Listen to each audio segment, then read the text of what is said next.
Water signs, tignan natin ano po ang mensahe para sa'yo ngayong araw. Keep in mind po na ito ay general reading lamang, so hindi po lahat ay makaka-relate, so be open-minded. Sa mga hindi pa po nakasubscribe dito sa ating channel, please subscribe na po kayo. And pa-like na din po ng ating video. At sa mga nais pong mag-avail ng ating private readings, ng ating Evil Eye Amulet Necklace at ng ating Tiaras Bracelet, makikita nyo po yung link sa description box. Tarot Intentions by Aliana Reyes. Okay? Tingnan po natin.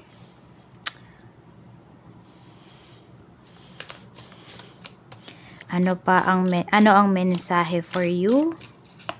We have photo proof, getting evidence. Okay, sino ba tong kumukuha ng ebidensya na ito? Ikaw ba to? Or meron bang nag-i-stock sa'yo?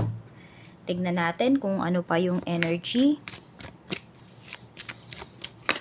We have Knight of Wands. Okay, parang very eager yung taong to na may malaman about sa'yo.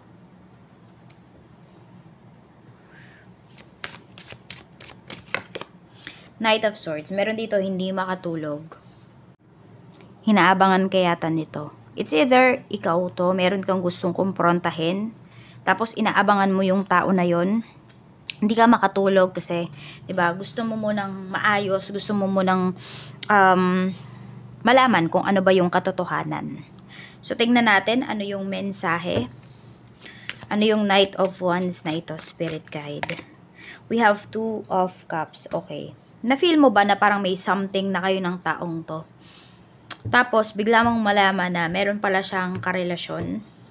Ayan. Or sabihin natin, ito hindi naman ito about sa love life. Meron kang katransaction. 'Di ba? Tapos, ang nangyari is, marami pala kayong kinakausap niya. Yon.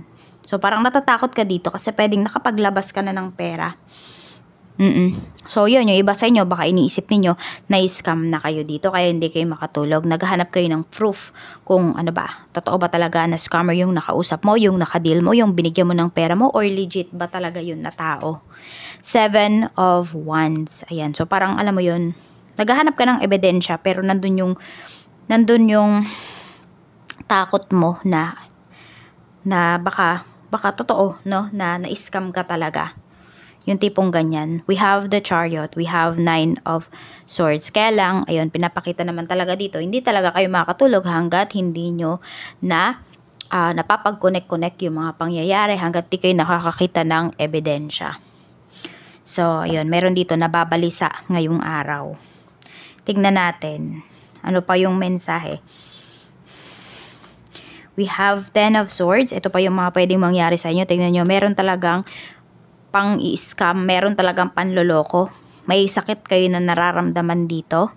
Yan, or nasasaktan kayo, feeling betrayed kayo dito ngayon, oh. Pwedeng may nagpaasa sa inyo. We have King of Wands. And we have Five of Wands. Parang gusto mong awayin kung sino man yung tao na nakausap mo, or kung sino man yung tao dito na parang hinikayat ka na sumali or sumama sa kung ano man tong sitwasyon na kinakaharap mo ngayon. So, may galit ka na nararamdaman din at the same time. Pwedeng nagagalit ka sa sarili mo kasi, 'di ba? Kunwari nagpaloko ka, ganyan. Or nagagalit ka dun sa tao na, yun nga, 'di ba? Na ang ginawa sa is, ayan, niloko ka. Yung tipong alam mo yun, tahimik lang yung life mo, wala ka dapat problema. Kaya maging maingat po kayo ha sa mga transactions na gagawin po ninyo in the near future. Kasi, or sa mga susunod na araw, kasi pwede po na ayan yung mangyari sa inyo. Baka ngayong iba sa inyo, ito na talaga yung kinakaharap ninyo ngayon. Okay, tignan natin kung ano naman yung energy pagdating sa iyong family. We have Knight of Coins. Ayan po. So, ano ba to? Feeling betray ba kayo? Feeling nyo ba family nyo yung nag-betray sa inyo? Sila ba yung nagpaasa sa inyo? Or, meron ba dito na pipilitan po kayo na maghanap ng mas magandang opportunity because of them? Okay? So, pwedeng nafe-feel mo water signs na hindi kanila sinusuportahan. Yan. Yun yung nafe-feel mo kasi pagdating sa family mo. Kulang yung suporta nila na binibigay sa'yo. We have 9 of coins pagdating naman ito sa mga friends mo. Yan. Pagdating naman sa mga kaibigan mo, hindi ko alam kung meron ditong kaibigan na mahilig makisuyo sa'yo. So, ayan, pwedeng lagi kanyang, ayun, nakikisuyo, inuutusan ka niya, ganyan. Pero pwedeng binibigyan ka naman nitong friend mo na to. Or may pakonsuelo naman siya sa'yo. Yun nga lang kasi, kung makikita mo, parang napapadalas yung paghingi niya sa'yo ng ano, yung paghingi niya sa'yo ng favor. Check po natin, pagdating naman dito sa ating kaperahan, we have 3 of swords. Ayan, mukhang may kaaway ka talaga dito o pagdating sa pera. Actually, pinapakita dito hindi masyadong maganda yung kaperahan mo. So, need mo talagang mag-ingat. So, kailangan mo talagang maging maingat dito. Ayan. Tignan natin ano pa yung mensahe pagdating naman po sa sa trabaho. Tignan natin. We have death card. Meron ba dito bago lang kayo sa work?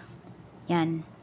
So, ito kasi ay bagong, parang bagong simula, pagdating sa inyong trabaho. Tignan pa natin. We have the world. Ayan. Yung iba nga sa inyo, ayan po, oh. Or pwedeng naghahanap kayo ng bagong trabaho. Pwede rin naman yon. So, pinapakita naman dito, mas magiging maganda yung kalalagyan mo dito. Mas maganda yung mangyayari sa trabaho mo ngayon. Water signs. Yan. Pwedeng may mga mako-close deal ka dito kung ito man po yung mga pinupurso mo sa ngayon. Yan. Maganda kasi yung usapan dito na pinapakita. Pagdating naman sa negosyo, we have judgment. So, may big changes kayo na kailangan gawin pagdating din dito sa inyong negosyo or isang malaking decision or mabigat na decision. Ayun nga, oh. Parang nabibigatan nga talaga kayo dito sa decision na gagawin ninyo. Pero nakikita ko dito ha, kung ano man yung pagbabago na gagawin mo sa business mo, marami pa rin pong susuporta sa'yo. So, kunwari, yung iba sa inyo, lilipat kayo ng pwesto. Yung mga tipong ganyan, lilipat kayo ng pwesto, ano pa ba?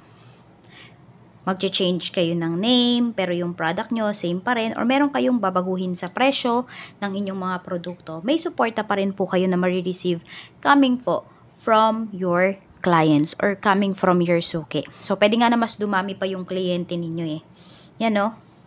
Pwede nga yung araw na to, water signs, sobrang pagod po kayo at masasabi mo na good problem talaga yung good problem talaga itong business ninyo o yung mga kinakaharap ninyo sa inyong business.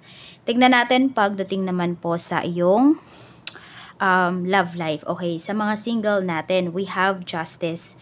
So, meron tayong mga single dito na, may nanloko ba talaga sa inyo? So, ang gusto ninyo dito, makakamit kayo ng hustisya. Pwedeng gusto ninyo, makarma yung tao na nanloko po sa inyo. So, alam niyo yun. Pwedeng wala na kayong pagmamahal na nararamdaman dun sa ex ninyo or dun sa taong nanloko sa inyo. Pero, nandun yung kaisipan ninyo na gusto ninyo na maranasan din ng taong yun, yung ginawa niya sa inyo. Diba? Hindi man kayo yung gumawa nun, hindi man kayo yung gumante, pero pwedeng gusto ninyo na maranasan niya, ma-meet niya yung sarili niya sa ibang tao. Tignan natin, pagdating naman po sa mga in a relationship, we have Queen of Coins, okay? Pagdating naman po sa mga in a relationship natin, pinapakita dito na secured po kayo pagdating sa inyong relationship. So, wala kayong nararamdaman na pangamba. And yung iba po sa inyo, pwedeng sabay kayong nag-iipon ng person mo ngayon. Meron nga dito, pwedeng nagsasama na kayo at meron na kayong anak. Pwede nga nakasal na lang yung kulang sa inyo dito. Pero alam mo yun, kahit di pa kayo kasal, nafe-feel mo talaga yung sense of security dito sa relasyon ninyo. Sa mga mag-asawa naman po, we have 3 of Wands. Ayan, marami tayo ditong mga mag-asawa na plano yung pinag-uusapan po ninyo ng asawa mo. Alam mo yun, yung kung ano ba yung kayo 5 years from now, ano ba yung mga maa-achieve ninyo, mga goals na maa-unlock ninyo next year. So, pwedeng yun po yung mga pinag-uusapan ninyo. Nagpo-focus pa rin naman kayo, 'di ba? Kung ano yung mayroon kayo dito sa present time. Pero mas na-excite kasi yung karamihan sa inyo sa mga plans ninyo sa future. Pero wala namang masama doon. O, lalo na kung maganda naman yung status ninyo ngayon, 'di ba? Ng status ng inyong relationship, ng inyong financial. So, ayan lang po ang mensahe. Maraming salamat. Mag-ingat po kayo always and more blessings to come.